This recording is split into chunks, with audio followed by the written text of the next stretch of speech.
नमस्ते। आज आपल्याला कैरीचा चटकदार गुळांबा बनवायचा। ही कैरी 7 कैऱ्या आहेत, मोठ्या मोठ्या कैऱ्या आहेत। त्या मी अर्धा तास पाण्यात भिजत घातल्या होत्या। एका पाण्याने धुवून घेतलेले आहेत। आता दुसऱ्या पाण्याने परत धुवून घेते। धुवून झाल्यावर कैरीची वरची साल काढायची आणि कैरी किसून घ्यायची। आणि कैरी किसून झाल्यानंतर त्याचं वजन करायचं, किती भरतं ते। समजा 500 ग्रॅम कैरी असेल तर 400 ग्रॅमच गुळ घालायचा।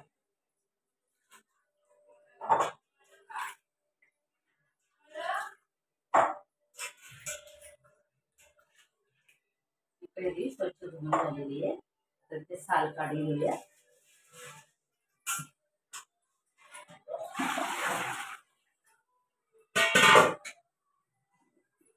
कैरी आता एकदम छान पुसून घ्यायची, एकदम सुकी करायची आहे। तिला पाणी नाही राहिलं पाहिजे अजिबात।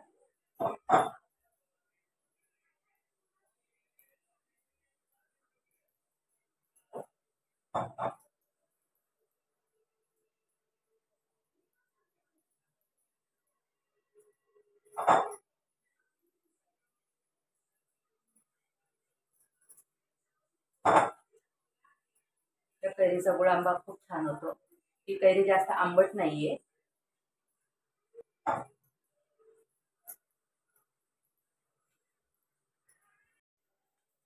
आपण कैरीच्या ना साली काढून घेऊ।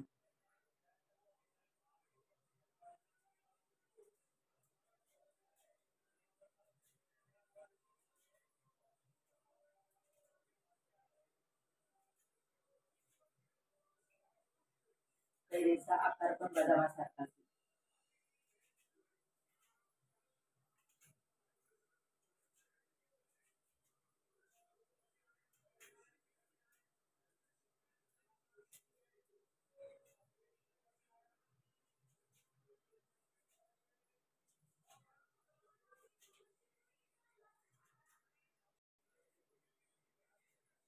सगळ्या कैऱ्यांच्या साली काढून झालेल्या आहे।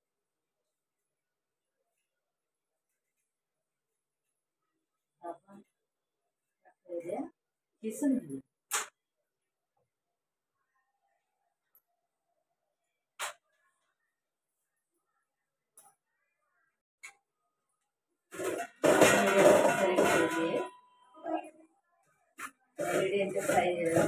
साईड असली त्या खिसलेली दिसायची, म्हणजे लांब लांब त्याचे काप पडतात।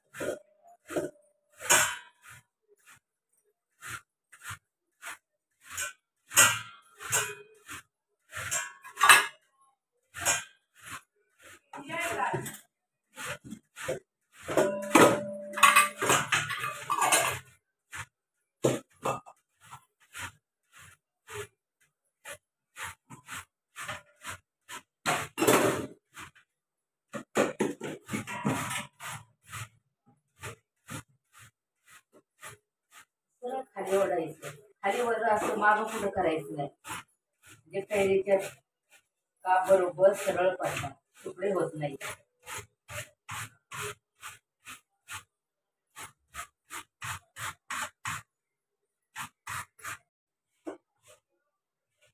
कैरी आपल्या आता पूर्ण किसून झालेल्या आहेत। कैऱ्या 7 कैऱ्या होत्या।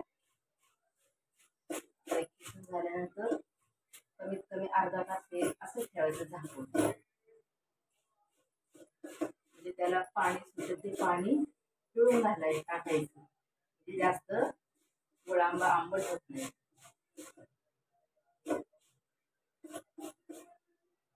कैरी आंबटच नाही जास्त।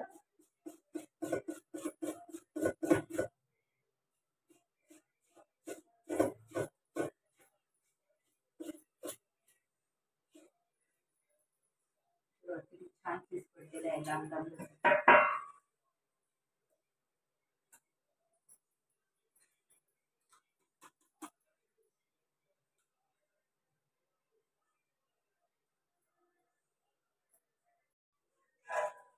गुळ किसून घेऊया। गुळ पण जास्त काळा नाही वापरायचा, थोडासा कलर पिवळसर तांबूस जरासा, म्हणजे आपल्या गुळांब्याचा कलर पण छान येतो।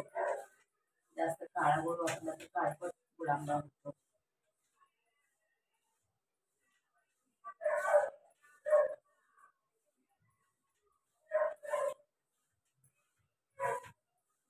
छान किस पडलेला आहे.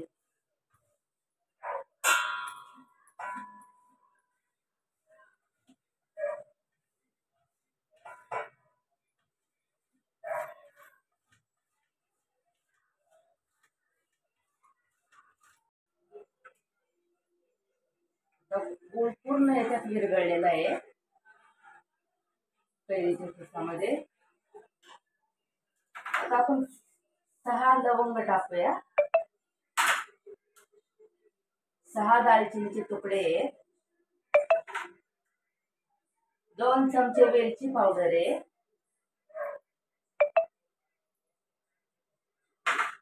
आणि चवीनुसार मीठ आहे, काळं मीठ घातलेलं आहे.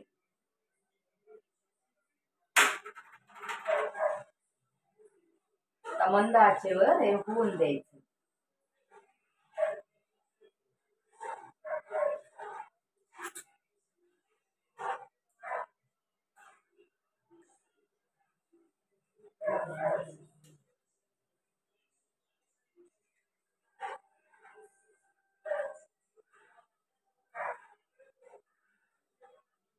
त्या गुळामध्ये चांगलं शिजला म्हणजे थोडस हाताला चिकटपणा आला पाहिजे.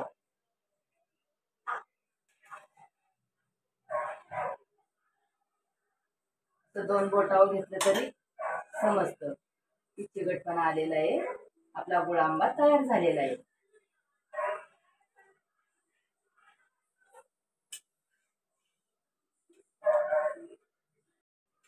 अशा प्रकारे आपला कैरीचा चटपटीत गुळ आंबा तयार झालेला आहे. तुम्ही पण करून पहा, खाऊन पहा आणि या व्हिडिओला लाईक करा, शेअर करा, फॉलो करा.